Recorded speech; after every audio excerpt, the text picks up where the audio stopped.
ફરમાઈશ પેલી ગવરાતી હોય એવા મારા પક્કાભાઈ બેઠા હોય, એવા મારા ભોણા બેઠા હોય, અમારા પરેશભાઈ બેઠા હોય અને એ ટાણે જોગણીમાંનું આલાપ ગવાતો હોય જાણે હે જોગણી જોગણી કરતા મારો જીવડો જાતો રહેશે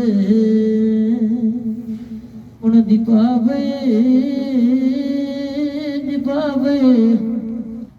આ જોગણી નો તમે હાચવી ન રાખજો, કોઈ દાડો તમારા ઉમરે દૂધ બાજરી ના દીકરા નેઠવા નહીં દે.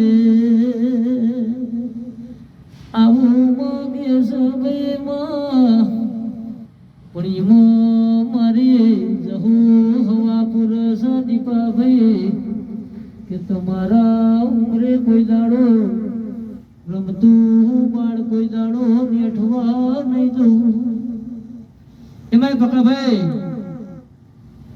કોઈ દાડો માં જવું એવું કે છે કે દીપાભાઈ તમારા ઉમરે કોઈ દાડો કડવો પટો વાગવા નહીં દઉં અને કોઈ દાડો વખો વેટાવા નહીં દઉં, પણ મને જો અંભાળશે જો ને પછી કણ આપણે કહેવત નહીં કહેતા કે દુઃખ પડ્યું હોય સીટી બંધ, ડેકડું પડ્યું હોય પાવડિયા જોડે, આ બધું ભેગું કરવા જાય તો બધી મોણા પટી જાય. હે સાચું ખોટું દીપાભાઈ? એટલે પકાભાઈ જિંદગી આલી છે તો જિંદગી એવી જીવો કે કોઈ માં જેવી જોગ માયા દીપાભાઈ ને મળી એવો નો માનો દિવાળી નજર હમ નજર રાખી અને માં જોગ માયા ના બનજો તો જોગ માયા જો કોઈ દાડો તમારી પેઢીની હાર થવા દે ને તો માં જહુના ભાળી ગયો. હે શંકર ના ભેગી રહેનારી છે, યુગ પહેલાની જોગણી છે. જે દાડા સૃષ્ટિનું નાશ થઈ જતો હતો એ દાડા માએ અવતાર ધારણ લઈ લીધો તો તોય કીધું કે હું બાળ કુંવારી. હે તોય બાળ કુંવારી નહીં કે શક્તિ જે તમારા ઘરમાં આબાવાળી છે, જે તમારી પત્ની છે એની તમે ઇજ્જત કરતા શીખી જશો ને સાહેબ તો તોય દેવે દેવે જવાની જરૂર નહીં. હે શું કહેવું? એ જ શક્તિ છે, એ જ કાળકા, એ જ દુર્ગા કે જેના દાડે અસુરોનો નાશ કરતા કરતા માણસનો નાશ થવા માંડ્યો એ દાડે શંકરને ખબર પડી કે હું નહીં જઉં તો આ પૃથ્વીનું બધું રમણ ભમણ થઈ જાય. હે ભલે ભલે આ પૃથ્વીનો નાશ થઈ જાય એ દાડે ભોળા શંકરને જવું પડ્યું અને હુઈ જવું પડ્યું અને એ દાડે આ શક્તિ, આ દુર્ગા, આ કાળકા, આ ખોડિયાર, આ ચામુંડા, આ જ શક્તિ, આ જે આપણા અંદરની છે એ જ શક્તિ તમારા ઘરમાં જે છે એનો તમે ખાલી સાહેબ સારો પ્રેમ ભાવ આલશો ને તોય બહુ થઈ ગયું. જો મઢે જવાની જરૂર નહીં. પુણ્ય ના થાય તો કોઈ નહીં કે રૂપિયા હોય તો જ પુણ્ય થાય એવું નહીં હોતું. આપણે તો સાહેબ આપણા બે બાળકો હોય, આપણી પત્ની હોય, આપણા ત્યાં કોઈ આવેલું મહેમાન હોય એમને કોઈને ચા પાઈ હોય, છોકરાને સવારે ઉઠીને નાસ્તો કરાવો, બૈરા જોડે બેસી નાસ્તો બાસ્તો કરાવો, એ સાહેબ પૂન છે. એવું નહીં હોતું કે રૂપિયા વાળા હોય તો પૂન થાય. તો રૂપિયા વાળા દેરો ખરીદી ના લે તો આ જોગણીઓ માતા ખરીદી ના લે, જહુ માતા ખરીદી ના જાય. પણ એ સત્યપરો હતું, સત્યપરોમાં સંતિ હેઠતું હતું. અત્યારે તો સાહેબ હું એ જૂઠું બોલી જવું. હે કોઈ પૈસા આલે કે 5 લાખ આલો રાખીએ તો મારો હું બોલજો માર કના હું જવું. હે અત્યારે આપણે બધા લાલચુડા થઈ ગયા. આપણામાં એક લાલચ જાજી છે કે શું કરું તો વધારે કમાવું. હે પણ સાહેબ જિંદગીમાં યાદ રાખજો કે તમે શક્તિ કે માં જોગમાયા કે માં કોઈ પણ આ ભૂમિ પર આવેલી શક્તિ હોય અને શક્તિ જે ટોપા કરેલો હોય સાહેબ, જ્યાં મોણાના મીટિંગ ભરાય એમ દેરાની મીટિંગ ભરાય.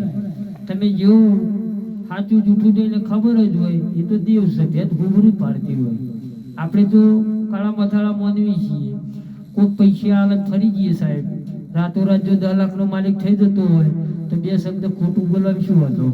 પણ 2 શબ્દો ખોટું બોલવા અને જિંદગીમાં સાહેબ કોકની જિંદગી બગડતી હોય, સજા પડી જતી હોય નિર્દોષ એવા માણસને તમે એમ કહો કે હું 10 લાખમાં તો તમારે પછી ખાટલા બેઠા ઊંઝા જોવું પડે.